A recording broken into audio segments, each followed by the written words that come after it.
En esta tercera unidad vamos a ver algunos conceptos fundamentales para construir los sistemas de numeración.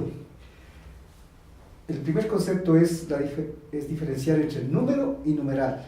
Número es la cantidad pura que está en la mente de la persona, y numeral son todas las palabras o figuras como estas, por ejemplo, también los símbolos romanos, todos esos son numerales.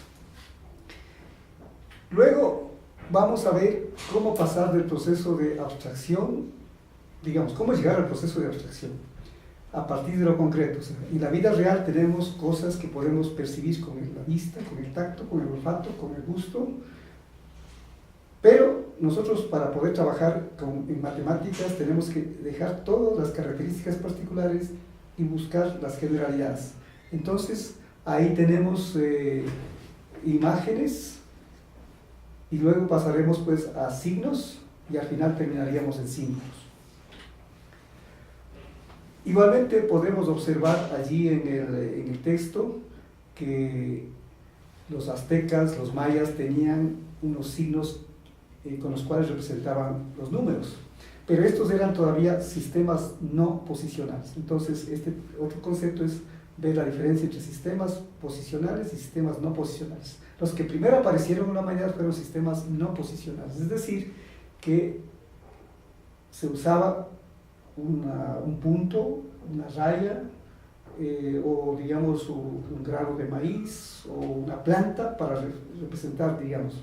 El caso de los aztecas tenían un punto para el 1, tenían una especie de banderita para el 20, una planta del maíz para el 400 y una imagen pues con muchos adornos para representar el 8000, porque ellos tenían un sistema de base 20, entonces iban siempre con potencias de 20. Pasemos al concepto de base. La base es algo que nos permite organizar la numeración. Para no tener que estar contando 1, 1, 1, 1, tuvieron que ellos acordar en hacer una especie de atados, cada cierto tramo, y a eso se llama base. Y entonces, unos tomaron la base 5 porque tomaron en consideración los dedos de la mano. Entonces, si querían contar 6, pues ya era una mano y una unidad. Otros, la mayor parte de culturas, y sobre todo actualmente, se utiliza la base 10 porque se toma en cuenta los dedos de las dos manos. Pero hubo algunas culturas que tomaron en consideración también los dedos de los pies y por eso hicieron sus amarrados, sus atados en base de 20. Entonces, los mayas y los aztecas utilizaron la base 20. Nosotros ahora vamos a trabajar con el sistema de numeración de base 10, pero también es bueno conocer la base 5 y la base 2.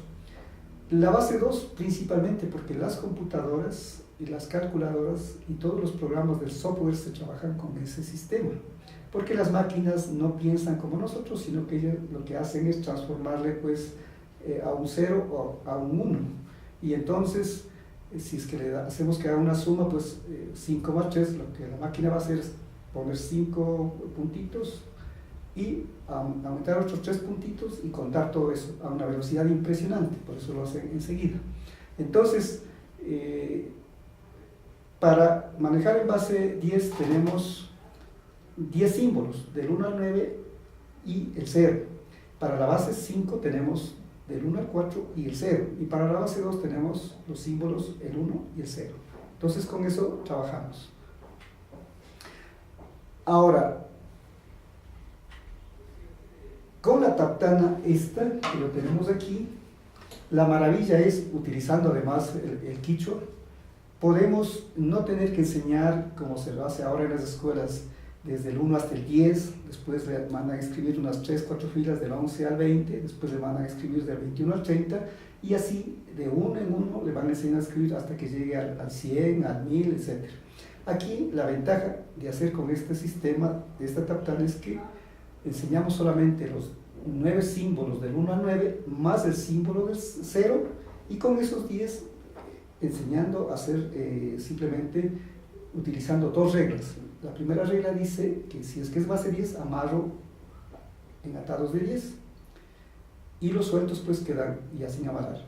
Y la segunda regla es que los ataditos les pongo a la izquierda y los sueltos a la derecha. Entonces, aquí podemos observar, en esta columna irán los sueltos, y más hacia la izquierda van a ir los atados de 10, y más hacia la izquierda todavía los atados de 100, y más hacia la izquierda los de 1000, y así hasta el infinito, hasta donde queramos. Y con eso pues puede escribir simplemente con estos 10 símbolos y con estas dos reglas cualquier cantidad, tanto como cantidades grandes como cantidades pequeñas, décimas, milésimas, etc. Y para concluir, pues esto nos toca decir que no necesariamente hay que tener muchos símbolos para representar los números. El caso de los mayas es muy interesante porque a pesar de que ellos utilizaban la base 20, sin embargo para escribir cualquier cantidad hasta donde quieran, simplemente necesitaban 3 símbolos. Para representar las unidades, eran del 1 al 4 eran puntitos, nada más. Como pueden observar ustedes aquí, puntos. Para el 5 era una rayita que representaba la mano. Y el 0, que era pues una especie de semilla. Y con esos 3 símbolos pueden escribir cualquier cantidad, hasta miles de millones, trillones, lo que quieran. Con una particularidad de que además no escribían como se hace normalmente en otras culturas, en forma de fila de izquierda hacia derecha, sino que ellos las cantidades más chiquitas ponían debajo, las más grandes ponían más arriba y las más grandes más arriba. O sea, los unos irían abajo, por ejemplo aquí lo podemos observar, los unos aquí abajo, los 20 más acá arriba, los 400 más arriba, los 8000 más arriba y así. Esta es una manera interesante que nos permite visualizar las diferentes formas de representar las cantidades y que no nos quedemos encasillados, encerrados solamente con el sistema decimal, porque aprender matemáticas, como se ha insistido, es saber pensar las matemáticas.